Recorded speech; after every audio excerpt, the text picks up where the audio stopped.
Story शुरू करने से पहले मैं आप सबसे एक रिक्वेस्ट करना चाहता हूँ कि प्लीज मेरे चैनल को सब्सक्राइब करें, वीडियो पसंद आए तो वीडियो पे लाइक करें और जितना हो सके अपने फ्रेंड्स को शेयर करें। इससे मेरे चैनल को सपोर्ट और आपका प्यार मिलेगा, सो प्लीज कंसिडर इट।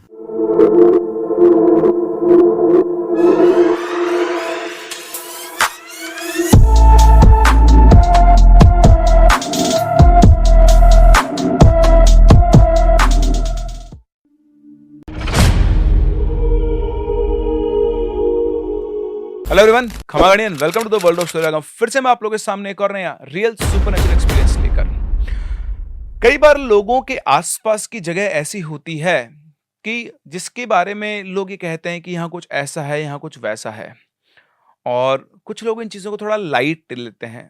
कई बार लोग नियमों को पूरा फॉलो करते हैं, लेकिन कभी कभी उनसे वो गलती हो जाती है जिसकी वजह से वहां पर रह रही शक्ति या फिर एंटिटी जागृत हो जाती है और जागृत होकर वो लोगों को परेशान करना शुरू करती है। एक कहानी हमारे साथ शेयर की है आशीष ने, जो कि मेरता सिटी से बिलोंग करते हैं, और यहाँ पर जो भी कुछ हुआ है वो इनके ननिहाल में हुआ, जो कि इनके घर से करीबन 300-400 मीटर की दूरी पर था। कहने का मतलब इनकी जो मदर थी, उनका ससुराल और मायका एक ही जगह था, और उनके बीच में जो गैप था वो करीबन 300-400 मीटर का था। इनकी मदर मिलाकर टोटल 5 बहनें या इनकी 4 मौसी और थीं, और इनकी नानी के घर के पास में एक प्लॉट था जो हमेशा खाली पड़ा रहता था। वहां पर कोई भी नहीं रहता था और इसी वजह से पूरा बंजर था। वहां पर सिर्फ घास फूस और पौधे उगे हुए थे। होता ना, किसी घर में कोई रहता नहीं है तो चारों तरफ से उसमें घास वगैरह उग जाती है। और उस घर में कोई रहता क्यों नहीं था, उसके पीछे भी एक कहानी थी। इनकी नानी का घर जिस गली में था, उसमें रात को आसपास के लोग जाने से घबराते थे। अंधेरा होने के बाद इनके घर के आगे की तरफ कोई नहीं जाया करता था, और इनकी नानी के घर के सामने ये जो घर था उस पर एक चबूतरा बना हुआ था, और उस चबूतरे पर कई बार लोगों ने एक चुड़ैल को बैठे हुए देखा था। एक चुड़ैल जिसकी आंखें बिल्कुल लाल थी और वो अपने हाथ में एक हथियार लेकर बैठा करती थी, और शायद इसी वजह से उस घर में किसी के रहने की हिम्मत नहीं थी। अब आप सोचें, आपके घर के सामने एक ऐसा घर है जिसके बारे में ये कहा जाता है, और आप उस घर में रह रहे हैं, तो पता नहीं आपको क्या क्या देखना पड़ता होगा। तो इसी तरह एक टाइम की बात है, गर्मी की छुट्टियां चल रही थी, और ये जो सारे कजिन्स वगैरह ये अपने नानी के घर पे इकट्ठा हुए थे, क्योंकि इन सबको पता था कि इनके घर के सामने एक ऐसा घर है जो वीरान पड़ा हुआ है। तो रात के टाइम पर इनके घर के सभी खिड़की दरवाजे ये लोग बंद करके सोया करते थे। और ये सभी लोग एक रात को सोए हुए थे, लेकिन गलती से इनके घर की एक खिड़की खुली रह गई थी। रात को आशीष की एक मौसी की आंख खुली और उन्होंने देखा कि यार खिड़की खुली हुई है। तो उस खिड़की को बंद करने गई, और जैसे उन्होंने खिड़की को हाथ लगाया, उनकी नजर बाहर पड़ी, और बाहर जो उन्होंने देखा तो उनकी सांस हलक में अटक गई। उन्होंने देखा कि बाहर उस चबूतरे के ऊपर एक औरत बैठी हुई है, जिसका पूरा चेहरा जला हुआ और उसकी लाल लाल आंखें चमक रही है, और वो कहीं और नहीं, इनकी मौसी की तरफ ही घूर रही थी। और घूरते घूरते अचानक से उनकी खिड़की के बहुत पास आ जाती है। क्योंकि इनका घर बंधा हुआ था, इनके घर में देवता वास करते थे, इसलिए वो लेडी घर के अंदर नहीं आ सकती थी। लेकिन वो उनके इतने क्लोज आ गई तो घबरा गई, और घबरा कर वो वहीं की वहीं बेहोश हो गई। वो वैसे की वैसे वहीं पड़ी रही, और सुबह जब सब उठे तो उन्होंने देखा कि मौसी वहां खिड़की के पास पड़ी हुई है, और उन्हें बहुत तेज फीवर आया हुआ है। उन्हें उठाया गया, उसके बाद उन्हें होश आया तो उन्होंने बताया सबको कि रात को उन्होंने क्या देखा। जितने भी लोग वहां रहते थे वो सबने सब सुना हुआ था, लेकिन आज उनके ही एक परिवार ने इस चीज को देख भी लिया था। खैर, उनको वही तो थोड़ा मंदिर में पूजा वूजा करवाई गई, उनको ढोक वोक दिलवाए गए। उसके बाद 1-2 दिन सब कुछ नॉर्मल रहा। फिर जो बच्चे थे, एक दिन छत के ऊपर, इसके 2-3 दिन के बाद की बात है, ये लोग छत के ऊपर क्रिकेट खेल रहे थे, और क्रिकेट खेलते खेलते किसी ने शॉट मारा, और इनकी जो बॉल है वो उसी घर में चली गई जहां पर कोई भी नहीं रहता था। अब घर में सब लोगों ने उनको उस प्लॉट में जाने के लिए मना किया हुआ था, सारे बच्चों को। अच्छा, जो इनकी मौसी के साथ इंसिडेंट हुआ, ये बच्चों को शेयर नहीं किया गया, और उन्हें बता दिया कि मौसी को ऐसे चक्कर आ गए थे, इसकी वजह से वो बेहोश हो गई थी। अभी जो आशीष और इनका छोटा भाई है, ये दोनों भाई आजकल के मॉडर्न बच्चे हैं, वो इन चीज़ों को नहीं मानते हैं। उनको बताया गया था, लेकिन वो चीज़ को लाइट लेते थे। और जैसे ही बॉल गई तो ये दोनों भाई उस प्लॉट के अंदर अपनी बॉल ढूंढने पहुंच गए। अब जैसे उस प्लॉट के अंदर पहुंचे तो तो वहाँ एक छोटा सा घर बना हुआ था, उसमें कोई रहता नहीं था। लेकिन जैसे ही अंदर पहुंचे तो उन्होंने देखा कि वहां पर एक बूढ़ी औरत और एक आदमी खड़े हुए थे, और उनको देखते हुए उनसे बोलते हैं, क्या वो बेटा गेंद लेने आए हो? वो पीछे जो पेड़ है ना उसके पास में जाओ, जाकर ले लो। अभी तो थोड़ा शॉक्ड हो गए कि यार इस घर में तो कोई रहता नहीं था। फिर उन्हें लगा कि हो सकता है कोई किराए से रहने आ गया, इग्नोर किया और वो अपनी बॉल ढूंढने चले गए। तो उन्हें अपनी बॉल एक पेड़ की जो डाल मतलब जो था ना तने निकले हुए तो उनके बीच में फंसी हुई दिखाई दी। उन्होंने जाकर अपनी बॉल को हाथ टच किया, और टच करते ही आशीष को ऐसी फीलिंग आई कि जैसे पेड़ के ऊपर बैठकर कोई उसे देख रहा है।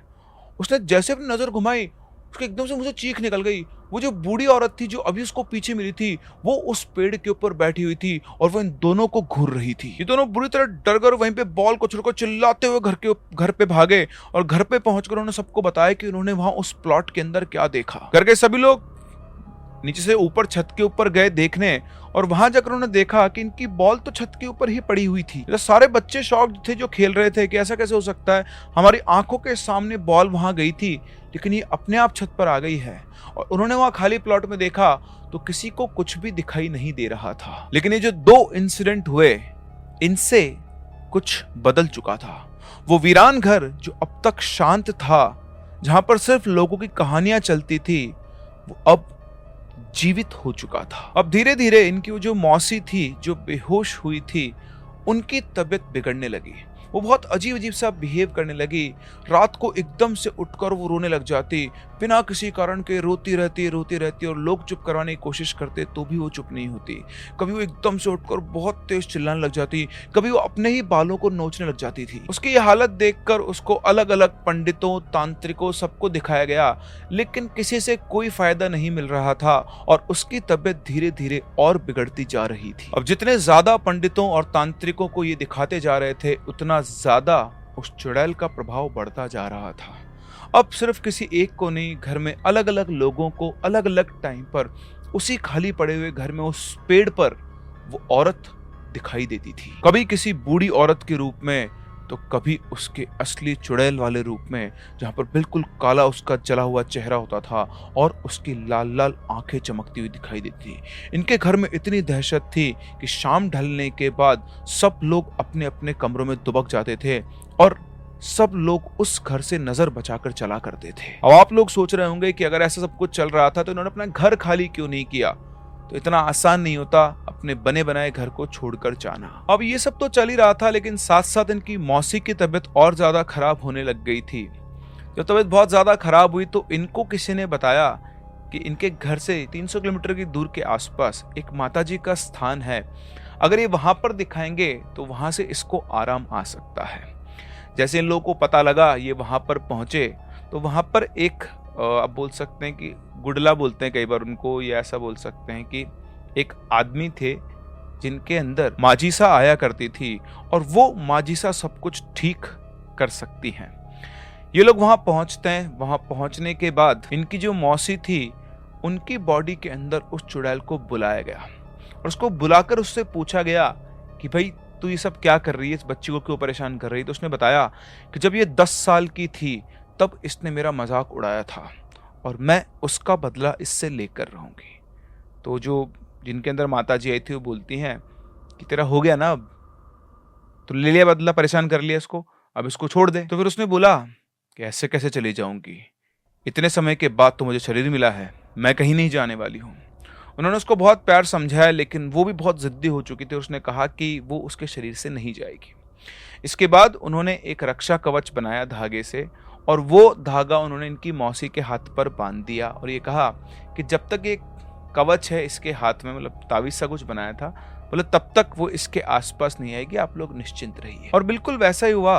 वहां से आने के बाद इनकी मौसी की तबीयत ठीक होना शुरू हो गई।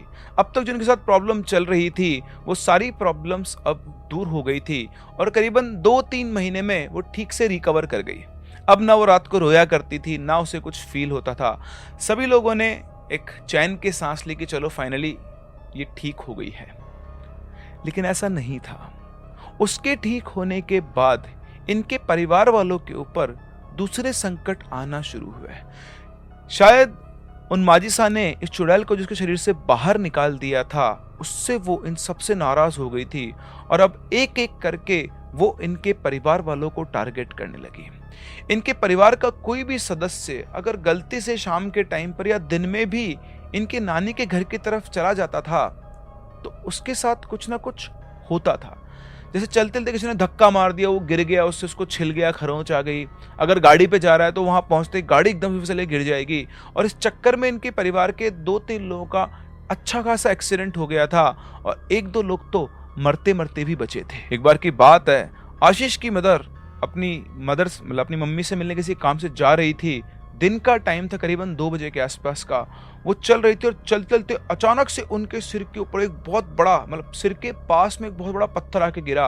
वो पत्थर उनसे मात्र 1 या 2 इंच की दूरी पर गिरा था। अगर वो थोड़ा सा इधर गिरता तो शायद उसकी मदर की वहीं पर मौत हो सकती थी।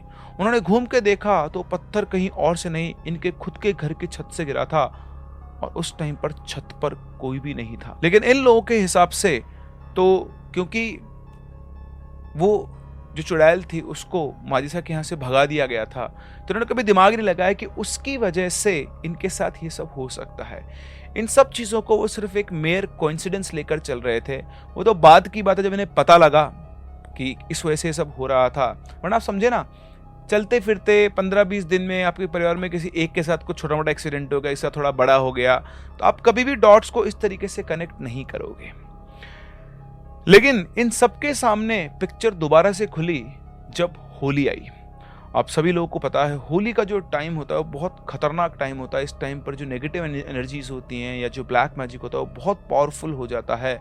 और उसी टाइम पर इनके घर में सब लोग वापस से इकट्ठा हुए त्योहार मनाने, और उसी टाइम पर इन लोगों के सामने होने लगी फिर से अलग अलग घटनाएं। होली से करीबन 4 दिन पहले की बात है। ये सभी कजिन्स छत के ऊपर बैठे हुए थे। करीबन शाम को 5-5:30 के आसपास का टाइम हो रहा होगा और आपस में बातचीत कर रहे थे, खेल रहे थे कि तभी इन्हें किसी औरत के हंसने की आवाज़ आती है।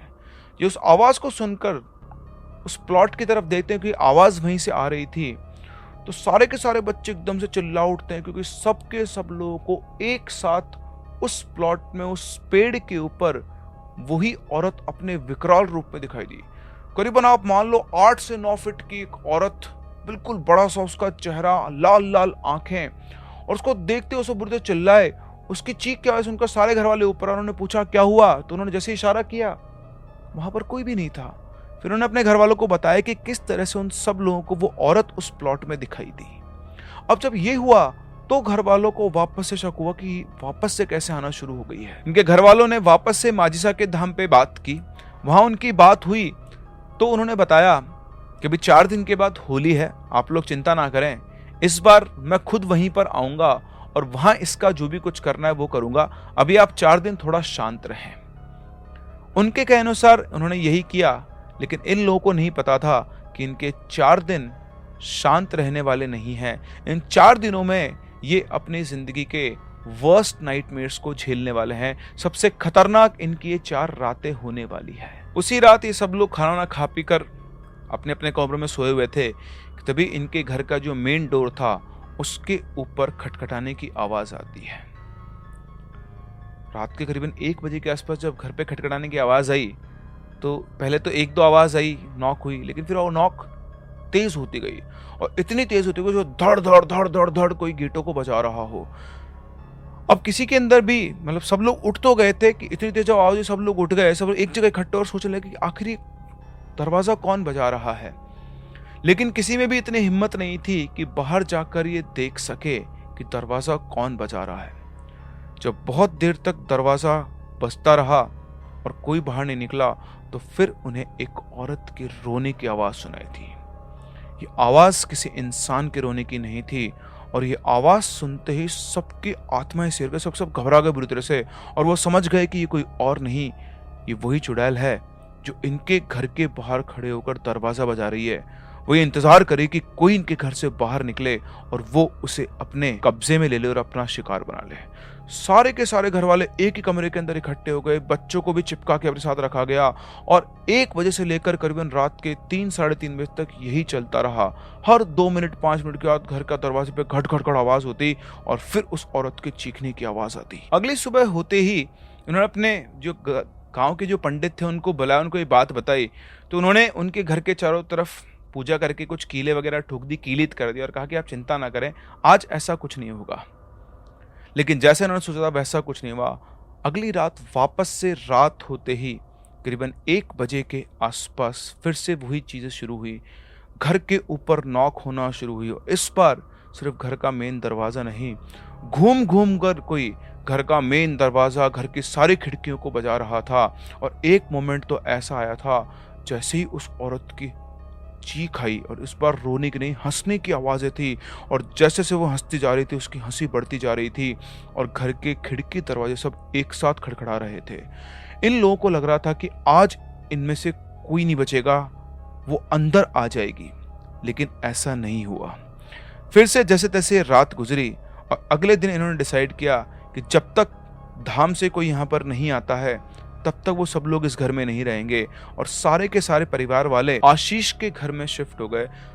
अगले 2 दिनों के लिए उन्होंने वो घर खाली कर दिया था क्योंकि जो 2 रात उन्होंने झेला वो उनके लिए पॉसिबल नहीं था।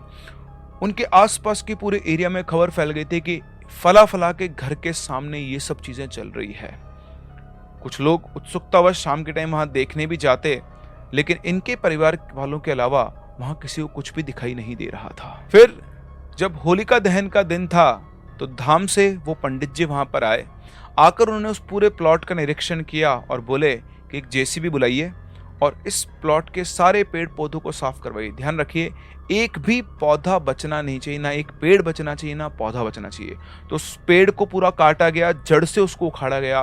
पूरे प्लॉट पे एक छोटा छोटा पौधा था, उस पौधे को भी साफ किया गया और सबको एक जगह पर इकट्ठा किया गया। सबको एक जगह इकट्ठा करने के बाद उन पंडित जी ने वहां पर बैठकर कुछ मंत्र जाप वगैरह किए। उन पेड़ों के ऊपर कुछ चीजें उन्होंने बांधी, बिखेरी, कुछ सिंदूर था, कुछ राख थी, इस तरह सब कुछ मिलाकर उन पेड़ों के ऊपर कुछ उन्होंने किया। और उसके बाद जहां पर मोहल्ले का होलिका दहन होना था, उन लकड़ियों के साथ ले जाकर ये सारा कचरा वहां पर रखा गया। सारा उस प्लॉट का कचरा जो भी उठाया था इन्होंने, गीला सूखा सब कुछ वहां पर ले जाकर होलिका के साथ रखा गया। उसके बाद होलिका दहन की तैयारी की गई और उसी दौरान पंडित जी ने आटे का, उस टाइम के बीच में उन्होंने आटे का एक ऐसे 4 गोले बनाए थे अलग अलग। तो अगर आप लोगों ने देखा हो तो हमारी हिंदू संस्कृति के अंदर उनको पिंड कहा जाता है। तो उन्होंने 4 पिंड बनाए थे और उन पिंडों को उन्होंने उस होलिका के अंदर रखा और उसके बाद होलिका दहन शुरू हुआ। थोड़ी देर में होलिका ने आग पकड़ी और अचानक से एकदम से होलिका की जो लपटें थी वो विकराल रूप में आ गई। और आप विश्वास नहीं करेंगे, सिर्फ आशीष के परिवार वालों ने नहीं, वहाँ जितने लोग प्रेजेंट थे उन्होंने एक ऐसा नज़ारा देखा कि जिंदगी भर ना तो उसे भूल पाएंगे और ना वो उस पर विश्वास कर पाएंगे। इन सब लोगों के सामने उस आग की लपट में उनको वो चुड़ैल दिखाई दी, वही काले विकराल रूप में, उसकी लाल लाल आंखें चमक रही थी और वो बहुत तेज तेज चिल्ला रही थी। उसकी चीखें पूरे एनवायरनमेंट के अंदर गूंज रही थी और थोड़ी देर के अंदर वो सबकी आंखों के सामने से गायब हो गई और अब होलिका की अग्नि भी शांत हो चुकी थी। जब अग्नि शांत हो गई तो पंडित जी ने इनसे कहा कि अब आप सब लोग इसके भय से मुक्त हैं, इसकी नारायण बलि दे दी गई है। मैं आप लोगों को बता दूं, जो लोग नहीं जानते नारायण बलि के बारे में, कि जो भी अतृप्त आत्माएं होती हैं या फिर किसी घर में पितृदोष होता है तो उसको दूर करने के लिए इस तरीके से नारायण बलि दी जाती है, जहां पर उनका पिंड बनाकर विधिवत पिंडदान किया जाता है और जो भी उनके अंतिम संस्कार की प्रक्रिया होती है वो पूरी की जाती है। और इसी तरह से इसे आप लेडी कह लो, चुड़ैल कह लो, एक अतृप्त आत्मा कह लो, इसकी भी मुक्ति करवा दी गई थी नारायण बलि के द्वारा। उसके बाद उन्होंने कहा कि ये भी एक अतृप्त आत्मा थी जो कई सालों से यहाँ पर भटक रही थी और आपके बच्चों से कांटेक्ट होने के कारण वापस से जागृत हो गई थी। या आपके ही परिवार में से किसी एक के शरीर को धारण करना चाहती हो, जो लड़की थी पहले उसके शरीर को धारण किया, उसे नहीं कर पाई, उसे मैंने ठीक किया, तो किसी और को पकड़ना चाहती थी। लेकिन आप निश्चिंत रहें, अब ये मुक्त हो चुकी है, अब इस जगह पर इसका कोई भय नहीं है। और उसके बाद वाकई में ऐसा ही हुआ उस दिन के बाद से ये सारे बच्चे इनके घर पर, इवन उस प्लॉट के आसपास भी रात को 1-1 बजे तक भी खेल लेते हैं, लेकिन अब किसी को भी वो चुड़ैल दिखाई नहीं देती है। तो देखा आपने किस तरह से अलग अलग लोगों की जिंदगी में अलग अलग तरह की एंटिटीज से सामना होता है। एक हंसता खेलता परिवार रहता था, लेकिन इनके सामने था एक श्रापित घर, एक श्रापित प्लॉट, जिसके अंदर बसी हुई थी एक अतृप्त आत्मा। कई बार कई लोगों ने उसे देखा था, लेकिन इसका वापस से इंडक्शन हुआ, वापस से जीवित हुई, जागृत हुई एक इंसान से इंटरेक्शन की वजह से। और शायद इसीलिए कहा जाता है कि जहां पर भी ऐसी श्रापित जगह हो या जहां कर्स्ड जगह हो, वहां पर जनरली नहीं जाना चाहिए, क्योंकि ऐसा हो सकता है कि आपकी एनर्जी की वजह से या आपके वहां पहुंचने की वजह से वो एंटिटी वापस से जाग जाए। तो ये थी हमारी आज की कहानी। हम लोग मिलते हैं अपनी अगली कहानी में, तब तक के लिए keep loving and keep listening.